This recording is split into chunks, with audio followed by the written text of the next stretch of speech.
And welcome to T2 TV. It's your girl, Coach Joy. And it's hot and sunny out here on the track.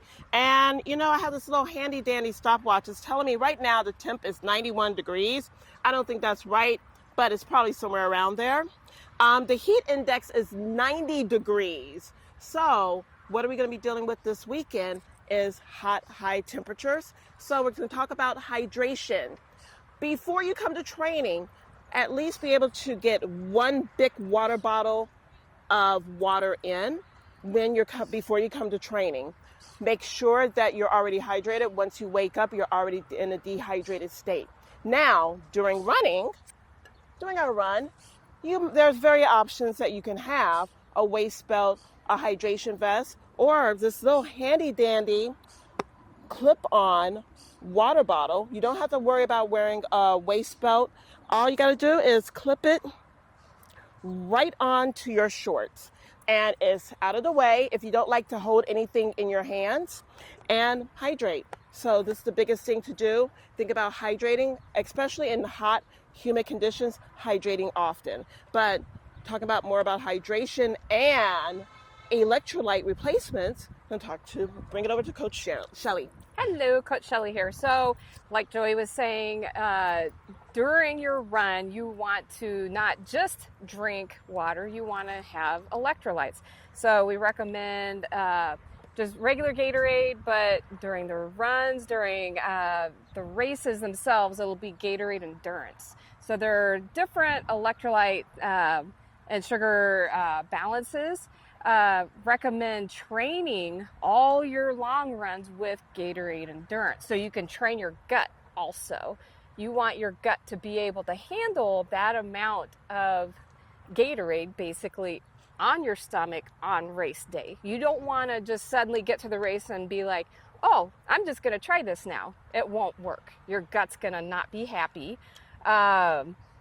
So start training now. Bring your own hydration. Bring your own bottle.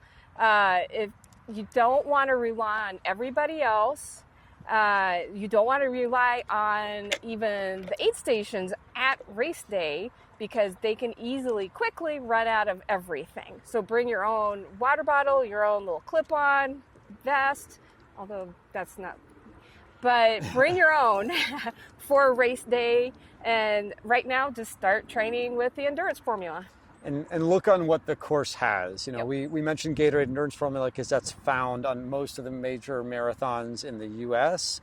and most athletic events in the U.S. But if you're doing an international event, yep, look and learn of what they're going to have on course and maybe even order it. Yep. Tokyo has a very different electrolyte product. Mm-hmm. Berlin has a very different electrolyte product. Beats. So look and learn who the sponsor is for that given year. Train with it if you can. We'll generally always have the Gatorade Endurance Formula when we're here in Chicago, but learn and practice and train your gut like Shelley mentioned. As you're training, especially in the heat, realize also that you might need to double your hydration. Normally we might say one big full water bottle, 24 ounces an hour, but in the heat you might double that. If you ever want to weigh yourself before and after a run, calculate how much you consumed and do the math to figure out your sweat rate. We have different calculators for that.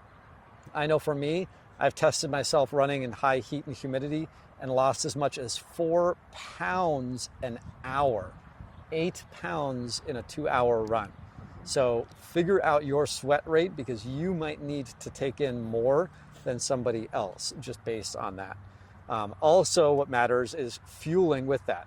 If you are just drinking water, you are actually diluting the sodium levels in your body and in your blood. So when you're working out and you're sweating and you're depleting yourself of a lot of electrolytes, sodium chloride, table salt, as well as calcium, magnesium, and potassium, those are the 5 major electrolytes. That's what you'll see in Gatorade Endurance Formula. You'll see all 5 electrolytes. Regular Gatorade only has sodium or sodium chloride and potassium. So it won't have calcium and magnesium. So as you go longer, have the right products that match that effort. And so you can start replacing that. And think about doubling your hydration when it's really, really hot. Additionally, it's good to know that how your body stores hydration is with sugar. So don't just drink water, always take some electrolytes and some sugar, everything in moderation. Always take a little bit. If you're drinking water at an aid station, maybe take a gel at that point, because your body stores, with every gram of sugar that you absorb, you can store that in your body as essentially glycogen, so in your tissues, around your muscles. You store sugar in your blood, in your liver, everywhere. You store up to 3 to 4 additional grams mass of water with that sugar. So if you take in sugar, you can absorb and retain more hydration, like a Camel, essentially.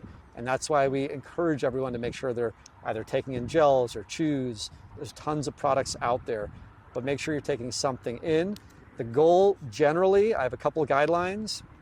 If you take your body weight, if you're, let's say, a 150-pound athlete, get at least that amount in calories per hour. So 150-pound athlete, 150 calories per hour, maybe up to twice that as the runs get longer. For a 1-hour run, you might be good with 150 calories an hour. 2 to 3 hour runs, you might have to start increasing that. And by the time you get to 3-hour runs or longer, you might have to triple that potentially, or at least double it. So a 150-pound athlete might want to take up to 300 calories an hour. That would be 1 gel every 20 minutes. So shorter runs, you're fine every 45 minutes to an hour.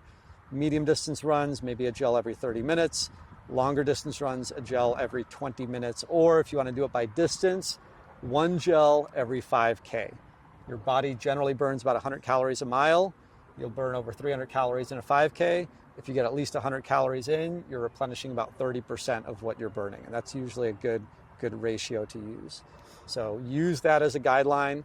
Maybe bring an extra gel, not just do the math, figure out how many you need, but always maybe take 1 extra just as an insurance policy, or to share with somebody else. If someone looks like they're struggling and they could use a little pickup, offer that gel, pay it forward. The other thing too on electrolytes, so that's how many calories per hour to take in. A lot of people ask how much electrolytes, how much salt, sodium.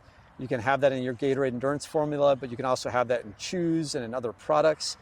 And generally the sports science has changed over the last 10 years. Now we're recommending 500 up to 1,000 milligrams per liter. And that would be about how much you drink per hour. So depending on if it gets hot, you got to increase that sodium intake. We'll do more geeky videos on those numbers, but start with those tips, and good luck hydrating and fueling. Yes. Awesome. There you go. Thanks, guys.